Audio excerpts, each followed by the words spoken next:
মই আজি আপোনালোকক দেখুৱাম মাটিৰ হিচাপ কেনেকৈ কৰিব লাগে, মাটিৰ জোখমাপ কেনেকৈ কৰিব লাগে। মই একেবাৰে সহজ পদ্ধতিত দেখুৱাম। যদি আপোনালোকে ভিডিঅ'টো শেষলৈকে চাই তেনেহ'লে অতি সহজে মাটিৰ হিচাপ কৰিব পাৰিব। সব মাটি সমান নাথাকে, কোনো মাটি এনেকুৱা চাৰিকোণীয়া থাকে, আকৌ কোনো মাটি এনেকুৱা তিনিকোণীয়া থাকে, আকৌ কোনো মাটি এনেকুৱা একাবেকা থাকে। মাটি যেনেকুৱাই হোক, যদি আপোনালোকে ভিডিঅ'টো শেষলৈকে চাই তেনেহ'লে অতি সহজে মাটিৰ হিচাপ কৰিব পাৰিব। মাটিৰ হিচাপ কৰিবলৈ পোনপ্ৰথমতে এটা বস্তু বুজি ল'ব লাগিব, তেতিয়াহে আপুনি মাটিৰ হিচাপ কৰিব পাৰিব। আৰু সেইটো হ'ল কিমান মাটি হ'লে একলেচা মাটি হয়, এই বস্তুটো আপোনাৰ জানিব লাগিব, তেতিয়াহে আপুনি মাটিৰ হিচাপ কৰিব পাৰিব।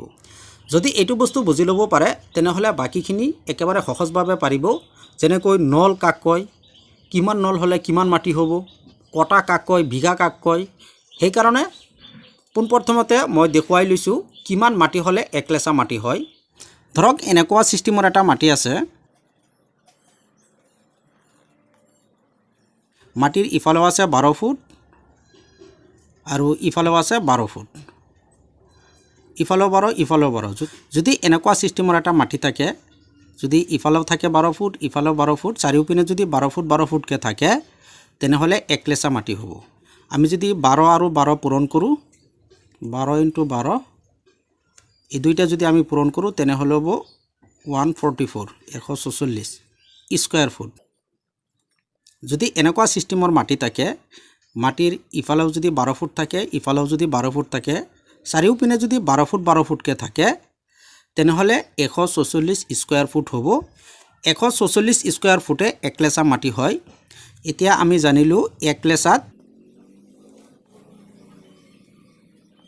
144 স্কুৱাৰ ফুট মাটি থাকে। এতিয়া আমি জানিলোঁ একলেচা মাটি হ'বলৈ 144 স্কুৱাৰ ফুট হ'ব লাগিব, তেতিয়াহে একলেচা মাটি হ'ব। এতিয়া বলক আমি জানো নল কাক কয়, কিমান নল হ'লে কিমান মাটি হয়, নলৰ হিচাপটো কেনেকৈ কৰে। আমি জানো এক নলত 12 ফুট থাকে। ধৰক এইটো এটা নল, যদি এইটো জুখিলে 12 ফুট হয় তেনেহ'লে এক নল হ'ব। তাৰমানে এক নলত 12 ফুট থাকে, 12 ফুট এক নল।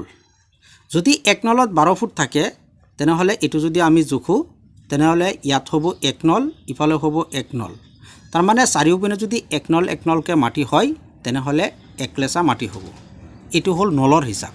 ইয়াত মই আৰু এটা বস্তু জনাই দিছোঁ, যদি কোনো এটা মাটি 20 লেচা হয় তেনেহ'লে ইয়াক এক কটা বুলি কয়। তাৰমানে এক কটাত 20 লেচা মাটি থাকে। আৰু কোনো এটা মাটি যদি 100 লেচা হয় তাক কোৱা হয় 1 বিঘা। তাৰমানে 1 বিঘাত 100 লেচা মাটি থাকে। এই দুইটা বস্তু আপোনালোকে বুজি লওক। এক কটাত 20 লেচা আৰু 1 বিঘাত 100 লেচা মাটি থাকে। এতিয়া বলক আমি এটা মাটিৰ হিচাপ কৰি চাওঁ। ধৰক এনেকুৱা এটা মাটি, মাটিৰ এইটো ছাইডত আছে 108 ফুট আৰু এইটো ছাইডত আছে 156 ফুট।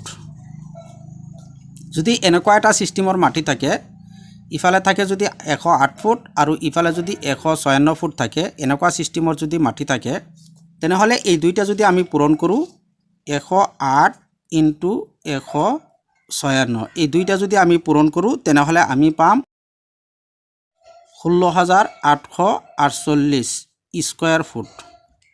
তেনেহ'লে আমি পাম 16,848 স্কুৱাৰ ফুট মাটি আমি পাম। আমি জানো 144 স্কুৱাৰ ফুটে একলেচা মাটি হয়। তেনেহ'লে ইয়াত আমি মাটি পালোঁ 16,848 স্কুৱাৰ ফুট। 144ৰে হৰণ দিব লাগিব, তেতিয়া আমাৰ কেইলোচা মাটি আছে মাটিটো ওলাই পৰিব। 16,848ক যদি আমি হৰণ কৰোঁ, 16,848 হৰণ 144, এই দুইটা যদি আমি হৰণ কৰোঁ তেনেহ'লে আমি পাম 117। তাৰমানে ইয়াত মাটি আছে 117 লেচা। 117 লেচা হ'লে কিমান হয়? 117 লোচাত আমি কম 1 বিঘা 17 লোচা মাটি। আৰু যদি এইটো আমি নলেৰে জোখোঁ তেনেহ'লে 108 ফুটত হ'ব 9 নল আৰু 156ত হ'ব 13 নল। নলেৰে জুখিলেও আপুনি সেম প্ৰচেছত হিচাপটো ওলাব পাৰিব এতিয়া বলক আমি আৰু এটা মাটিৰ হিচাপ কৰি চাওঁ ধৰক এনেকুৱা সিস্টেমৰ এটা মাটি আছে একাবেকা মাটি এনেকুৱা এটা একাবেকা মাটি ধৰক ইফালে আছে 90 ফুট ইফালে আছে 100 ফুট আৰু ইফালে আছে 130 ফুট আৰু ইফালে আছে 110 ফুট যদি এনেকুৱা এটা মাটি থাকে ইয়াৰ হিচাপটো আমি কেনেকৈ কৰিম ইয়াৰ হিচাপ কৰিবলৈ পোনপ্ৰথমতে আমাৰ দিগ আৰু প্ৰস্থটো ওলাই ল'ব লাগিব ইয়াত আছে 90 ফুট আৰু ইয়াত আছে 100 ফুট প্ৰথমতে আমি এই দুইটা যোগ কৰিম তাৰ পিছত এইটো দুইৰে ভাগ কৰি দিম 90 প্লাস 100 এই দুইটা যদি আমি যোগ কৰোঁ তেনেহলে পাম 190 ফুট 190 ৰে যদি আমি 2 ৰে হৰণ কৰোঁ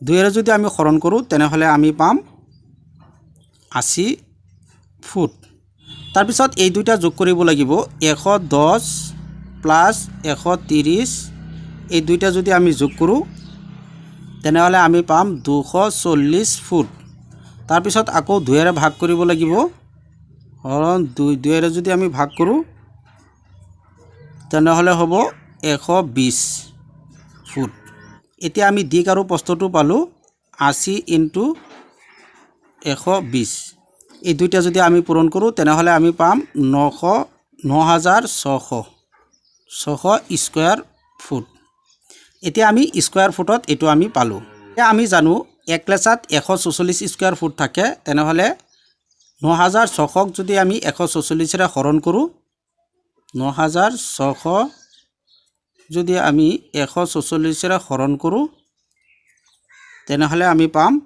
তেনেহলে আমি এটো পাম তাৰ মাটি হ'ব 6 কটা 6 লেচা মাটি হ'ব ইয়াত এতিয়া বলক আমি জানো যদি কোনো এটা মাটি এনেকুৱা তিনিকুণীয়া হয়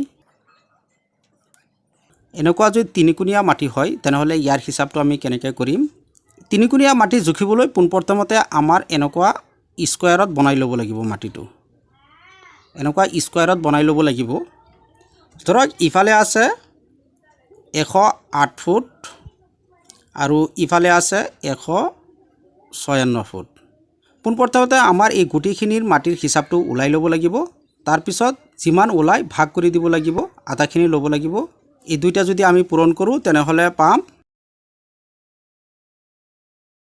তেনেহলে হ'ব 16848 এটো আমি স্কয়াৰত পাম এটো 144 ৰে যদি হৰণ কৰোঁ তেনেহলে হ'ব 117 তাৰ মানে ইয়াত মাটি আছে 117 লেচা 1 বিঘা 17 লেচা মাটি আছে ইয়াত যদি আমি আধা বনাও তেনেহলে মাটি হ'ব কাৰণ ইয়াত আধা ধৰিব লাগিব এইখিনিটো মাটি নহয় এই তিনকুণীয়া মাটিটোহে হিচাপ সেই কাৰণে ইয়াত যিমান ওলাইছে তাৰ আধা ইয়াত ধৰিব লাগিব ইয়াত যদি আধা ধৰো তেনেহলে মাটি হ'ব 2 কটা 17.5 লেচা এটো মাটি ওলাব এনেকৈ আপোনালোকে মাটিৰ হিচাপটো কৰিব পাৰে যদি ভিডিওটো ভাল লাগে লাইক কৰিব শেয়াৰ কৰিব আৰু যদি কিবা জানিব লগা থাকে তেনেহলে কমেন্ট কৰিব পাৰে